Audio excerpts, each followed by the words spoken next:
Good Wednesday to you, everybody in Com 785. How you doing? This is, just about the beginning of week 2. Per my comment on Monday, I have uploaded into the course content section of Blackboard the guidelines for your semester project. So I would like you to make sure that ASAP, as soon as you get this video, that you go over to Blackboard and download the sheet. But I'm going to go over the project with you right now. So download the sheet. I can wait. And once you have it, follow along, and I'm going to explain the project to you. Okay? You have the sheet? Great. Let's go. All right. So during this semester, because we are looking at practical applications of strategic communication, you are going to be gifted with the opportunity to break into groups of 2 or 3 people, whom and what and why, that's completely up to you. And then design and write up one of the following 3 project proposals or proposal projects, however you want to look at it. Okay.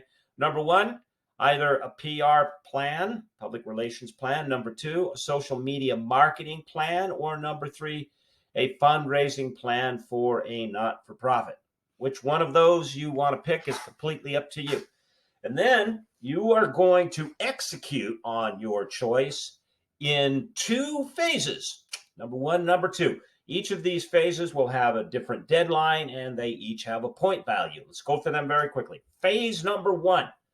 In your phase 1, again, this is you working as a group. You will get together and you will create an introduction, some sort of guiding theory, a literature review, and a proposed methodology. That is, once you get together, first thing you're going to do is determine whether you will create a public relations plan, a marketing plan, or a not-for-profit fundraising plan.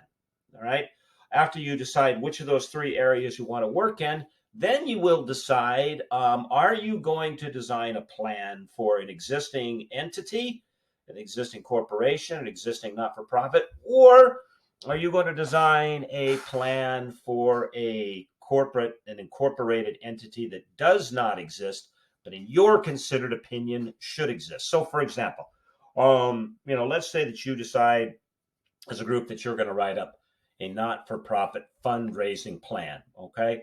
And you could say, all right, we're going to raise money for the Red Cross to provide flood relief for people in the lower Mississippi Delta. I'm just making this all up. All right, that would be, a plan for an existing entity. Or you might say, since that's, that organization's already got a fundraising structure, we are going to create a fundraiser for a not-for-profit that does not exist, but should. So, for instance, flood relief for people on the, Minnesota, on the upper Mississippi. Doesn't really flood up there, but you get the point. Okay. So then in that case, whether it was an entity in which you would be doing public relations, an entity or a thing, a product that you would be doing marketing for, or a incorporated entity that you would be, a not-for-profit entity you would be raising money for, you would tell your audience what this incorporated entity is. Your choice, something that exists or something that should exist. Okay, so once you work that out as a group, okay, then you will determine which of the 3 you're going to do. You're going to do PR, you're going to do marketing, or you're going to do fundraising. Once you have figured that out, you are going to write up an introduction for your project that will make a compelling case for why this should be done. Why? Who cares? What's the need? Why should it be done? And then outlines what you intend to do by way of the plan. Right? This is your introduction. By way of the campaign. Why should you be raising money for this? How will you be doing it? Will it be, you're raising money for flood relief on the lower Mississippi? And is it going to be a telethon? Is it going to be a fundraiser by mail? Is it going to be the mobilization of children in schools who live in the upper Mississippi Delta? You know why I have this river flood thing stuck in my head? I can't tell you. But anyway, the mobilization of school children on the upper Mississippi to push the fundraising, whatever. That is completely up to you. Okay, so you're going to make that case in conjunction, and then you're going to lay out how it is that this is going to be done. Then next, you will create your theoretical framework. Now, since this is designed to be an actual working proposal, you don't have to execute it, but it has to sound like it could actually work. Your theoretical framework should lay the groundwork for your proposed methodology. That is how you're going to go, why you're going to go about doing this, and your proposed method. So, for instance, if you're like, for instance, think about the readings that you're doing this week in Wilson et al. All right, and when Wilson talks about the theoretical, and I'm looking at like over on page 26 and 27. Okay, some of the theories that govern why it is that people do things. All right, so for instance, over on page 26, you have figure 2.2, the theory of reasoned action, and this is from Fishben, and he makes the case that the way to get people to do things, that is to change their behavior, is take into account not just their attitudes, that is these values or beliefs, these core sort of assumptions about the world, but also to take into consideration their awareness of subjective norms. That is, what are they aware of that they're expected to do within their peer group, within their societal strata, and an awareness of both of those, because those shape, according to the theory, behavioral intentions, which shape actual behavior.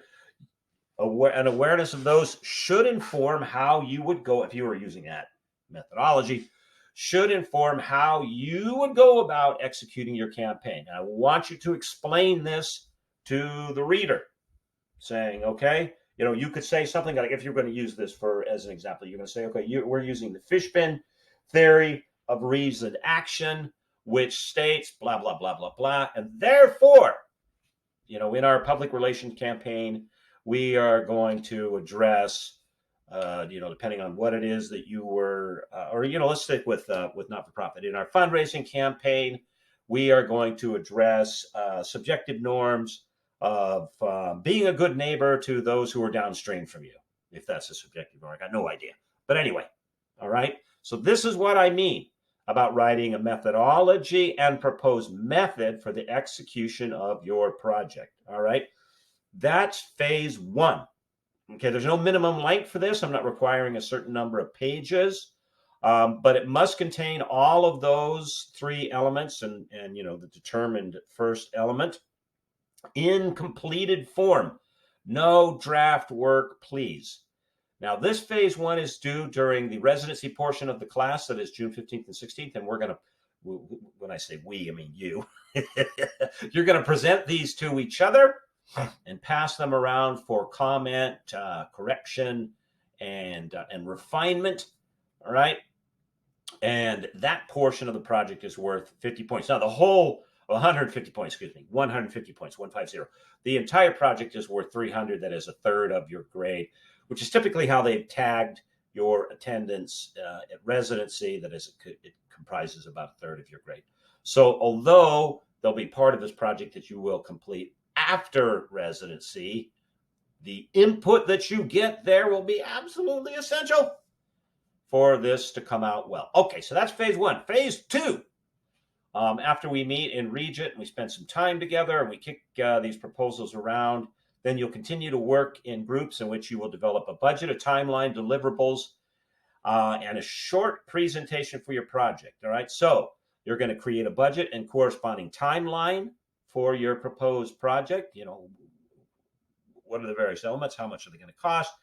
And how will they roll out? Now, for this part, if you want to use any recognizable, established project management software. You want to create tables. That's super, fantastic. Okay. Although this is just a theoretical project, both your costs and your timeline should be grounded in real market value. So do your homework. So if you write up, some sort of ridiculously low number for Google Ads or some sort of thing, and I'm going to cross check this stuff. And this is my business anyway, so I have a fairly good idea of some of the benchmarks. And it's just, it's like, we'll spend $10 on Google Ads. I'm like, yeah, no, you won't. I mean, you could spend $10, but no one's going to see it. Then that would count against you. Okay, so do your homework, both in terms of timeline and in terms of real costs. Okay, then again, this is in phase 2. Write up a set of deliverables and benchmarks. That is, what sort of hallmarkers, and this is we're going to have this done by this date, this done by this date, and this is how we'll know this will be our measure for success if we've reached this deliverable. Okay, and then finally, create a short video presentation in which you give an overview. So imagine you are pitching to the head of the board of the not-for-profit, the head of the company, or the head of marketing, the person in public relations. The shorter, razzy-dazzy, this is your 5 minutes on the rug version of your project, the hook.